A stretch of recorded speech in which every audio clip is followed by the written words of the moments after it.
Hello, my name is Richie Mullis. I'm the pastor of Free Life Church in Forney. And I normally don't sound like this. I have lost my voice, but I did want to come to you today and just say I'm so glad that you've decided to tune in to these struggle huddles with us. You know, struggles aren't necessarily a bad thing. We all have struggles. And throughout the month of February, on Sundays at Free Life, we're talking about different struggles that we all face in life. I want you to try to join us this Sunday at Free Life Church. Also, I want to tell you about an exciting event we have coming up Palm Sunday. We're doing a party in 3D, 4 60-minute productions, multimedia. I'll be preaching. It'll all be 3D. It's going to be a great time, followed by a 10,000 egg Easter egg helicopter drop. That's right, 10,000 eggs. Also, we're doing a car show, over 100 cars, antique car show, games, prizes, food trucks, carnival rides, and more. You're not going to want to miss it, so make plans to be here.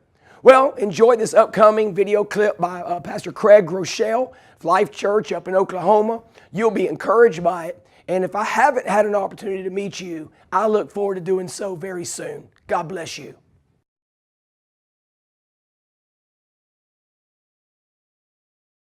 We're talking about hashtag struggles, following Jesus in a selfie-centered world. And what's interesting is to recognize that selfies are a relatively new phenomenon. In fact, when I was growing up, there is nobody that would have turned a camera on themselves to take a picture. We didn't like taking pictures of ourselves, but yet today we live in a selfie-obsessed culture. In fact, I remember growing up, going to school, the worst day of the year for me was picture day because we hated having our pictures taken. Basically, we had one shot to get one picture that defined our one grade or year that we're in, and it was totally freaky on picture day. Now, here we are decades later, and we live in a totally and completely selfie-obsessed world. You take a selfie of yourself, you put the exact right filter on it to make you look just the way you want to look, and then you work hard to get the perfect caption that will not only attract attention, but get you the most likes. What we're trying to do is show the world the me that I want them to see. Speaking of selfies, I got to grab a couple real quick.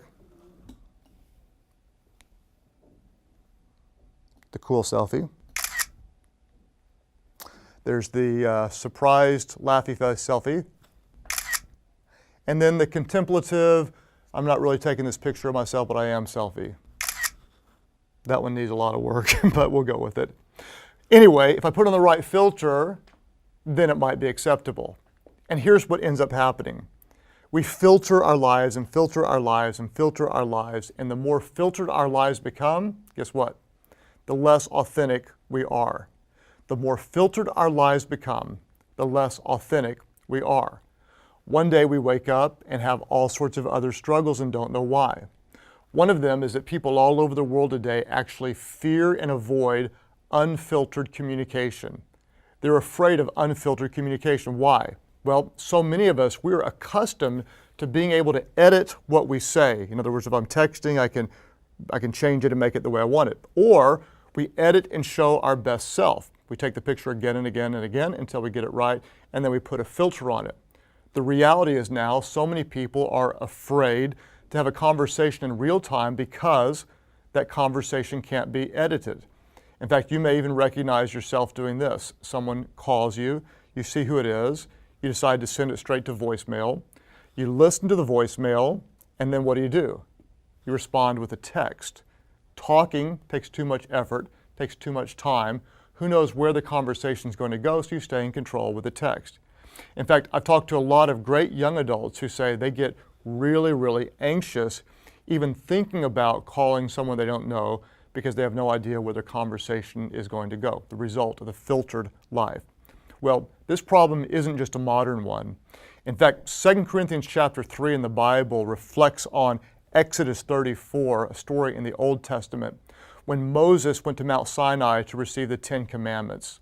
If you don't know the story, he came off the mountain and his face was glowing. So he put on a veil. I always thought this was probably to protect the others from seeing the glowing. But in the New Testament, Paul actually implies that part of the reason Moses wore the veil was because the glory was fading. This is what he said. He said, "We are not like Moses, who wanted to put a veil over his face to prevent the Israelites from seeing the end of what was passing away." He said, we're not like Moses. Moses put the veil on to keep them from seeing what was fading away. So if you think about it, Paul was implying that Moses covered himself with a veil not to protect them from seeing the glory, but why? Because the glory was fading away. Here's a really important question I want to ask you to ask yourself, and it's a great question to discuss. What veil are you wearing? What veil are you wearing? And what area of your life are you showing the world some me that you want them to see instead of the me that you really are? Let's be honest, so many of us do it in so many different ways. It could be you show them, hey, here's spiritual self. Here's me reading my Bible with my coffee, look how holy I am, when the reality is you're having spiritual doubts or there's something really bad going on in your life that's sinful, but yet you show them spiritual you instead of what's really going on. It might be that you show with it mom, look how I've got it all together. Look at my kids, they're matching and I just baked home goodies or whatever. But the truth is you are massively overwhelmed and you feel frustrated all the time.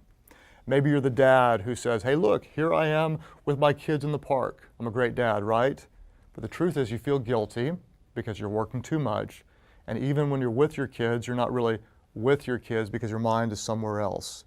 It could be you show yourself with your protein shake. Look, I'm getting in shape. But the truth is you just ate a whole bag of chips and a gallon of Ben & Jerry's ice cream. Maybe it's the obligatory anniversary picture. You know you don't feel that close to your spouse, but you're like, hey, look at us. We're in love all these years. In fact, I've actually talked to people who've been honest enough to admit that they try to think of doing things that are Instagram worthy or social media worthy. In other words, they're living their life to try to create a social media moment. It's crazy to think about it, but that's the world we live in.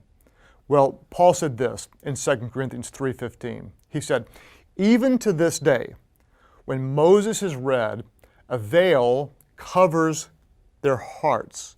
A veil covers their hearts. I'd say it this way.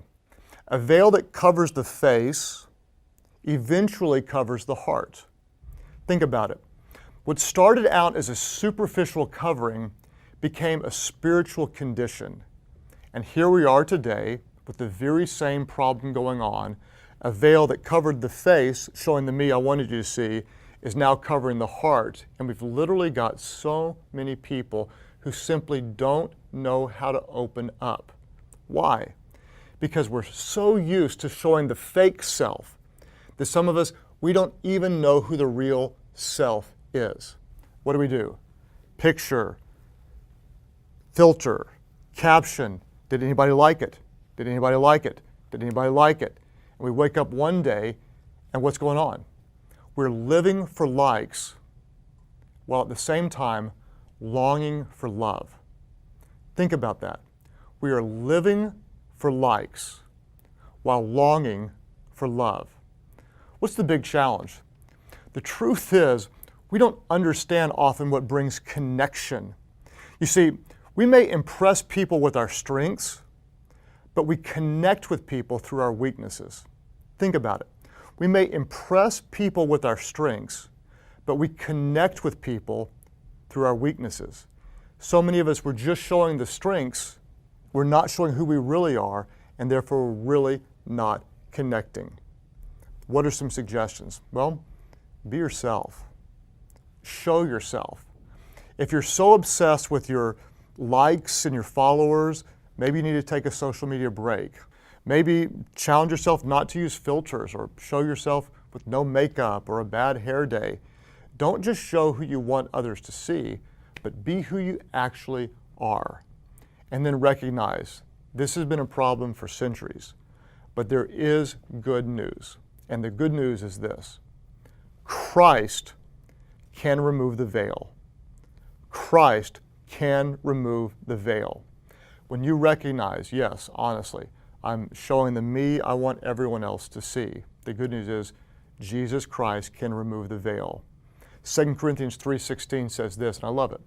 But anyone who turns to the Lord, the veil is taken away.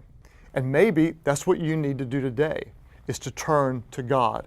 Instead of turning to everyone else for approval or for your identity, you turn to God, and suddenly your identity is not in likes, but in His love. Your identity is not in what other people think about you, but in what He thinks about you. And one day you wake up and you recognize, I'm not focused about who's following me. Why? Because I'm following Him. I'm not obsessed about what other people think about me, because I'm obsessed with what He thinks about me. And our identity is not in other people's likes, but our identity is in His love. Suddenly, we're not focusing on who's following us. We're focusing on following Him. 2 Corinthians 3:17 and 18 says, and where the Spirit of the Lord is, there is freedom. And we all, who with unveiled faces contemplate the Lord's glory, are being transformed into His image with ever-increasing glory. With unveiled faces, what do? We contemplate the Lord's glory, who He is, what He's done, because where the Spirit of the Lord is, there is freedom.